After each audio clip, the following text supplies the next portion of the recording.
Today, we are going to talk about a huge topic, how wealth is actually built. And you know what? The answer might surprise you. It has less to do with crazy, risky bets and way more to do with a simple, powerful force that really anyone can use. So let me just start with a big, almost ridiculous question.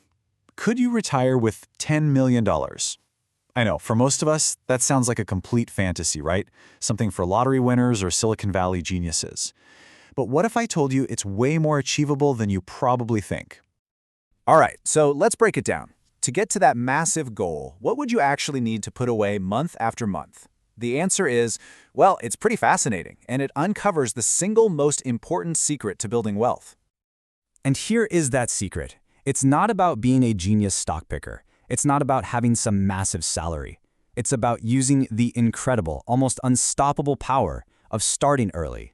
It's all about time. Okay, now check this out, because this is where it gets wild. Look at what a difference just one decade makes. If you want to hit that $10 million goal and you have 30 years, you'd need to invest about $2,800 a month. That's a lot of money for most people. But look what happens if you just start 10 years earlier. With 40 years on your side, that number plummets to just $850 a month. That's the magic of compound interest. That's the power of time. So here's the bottom line, the most crucial point. It is not just about the money you invest. Your single greatest advantage, the thing that does all the heavy lifting for you, is time. The more time you have, the harder your money works, so you don't have to. All right. 10 million is a fun number to throw around, but let's bring this back down to earth. Let's make this feel a bit more real. What if we scale it back to a goal a lot of people dream of? Just becoming a millionaire. How does the math look then? So if you start with 40 years ahead of you, the amount you need to invest every single month to reach $1 million is $85. Seriously, let that sink in for a second. $85. This is exactly what I mean when I say time is your greatest asset. For young people, becoming a millionaire isn't some pipe dream. It's just math. It's a mathematical reality. So if the math is that simple, why isn't everyone a millionaire? Well, the answer is absolutely nothing to do with the numbers and everything to do with what's going on inside our own heads. The biggest roadblock on this path to wealth isn't a lack of money. It's our own psychology. It's that pit in your stomach, that gut-wrenching fear we all feel when the market tanks and every single headline is screaming at you to sell.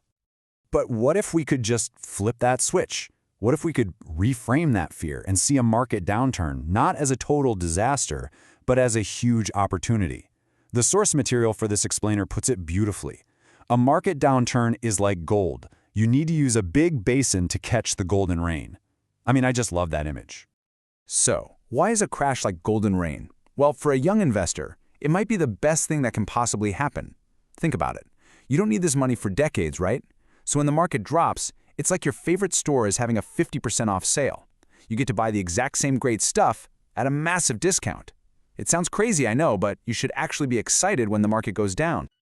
Okay, so we've got the strategy. Start early, stay consistent, and maybe even learn to love the downturns. But what are we actually aiming for? Let's get really practical here and figure out a way to calculate your own personal retirement number. And we can do that with this really simple but powerful little tool called the 33 by rule. It's just a quick and dirty way to get a solid estimate of how much you'll actually need to save up to retire. And honestly, it could not be simpler. First step, just figure out how much money you think you'll want to live on each year once you retire. Be realistic, think about your house, travel, hobbies, the whole shebang. Step 2, just multiply that number by 33. That's it. That's your target. So let's run a few examples here. If you want to live on a pretty comfortable $60,000 a year, you're going to need just under $2 million. If you're aiming a little higher, maybe a more luxurious lifestyle at $100,000 a year, then your goal is about $3.3 million. All of a sudden, that vague idea of retirement becomes a real, tangible number that you can actually work toward. When you put this all together, the math, the mindset, you start to realize that this entire journey really boils down to a fundamental choice. It's a choice between two very different ways of thinking, which, no surprise, lead to two completely different futures. So on one side, you have the path of fear. This is the person who panics, who sells everything when the market crashes. And on the other side, you have the path of opportunity. This is the person who sees that downturn as a massive sale, who actually buys more when everyone else is freaking out. And that right there is the entire secret. So, look, here's the deal. The market is going to go up and down. That's a given. It's going to be volatile. You can't control it. The only thing you can control is how you react to it. And over the long run, your reaction is the single biggest thing that will determine your financial outcome. So I'll just leave you with this one question. The next time the market inevitably drops and it starts to, rain gold, are you going to be running for cover with an umbrella? Or are you going to be standing there with a big basin ready to catch every last drop? The choice is yours.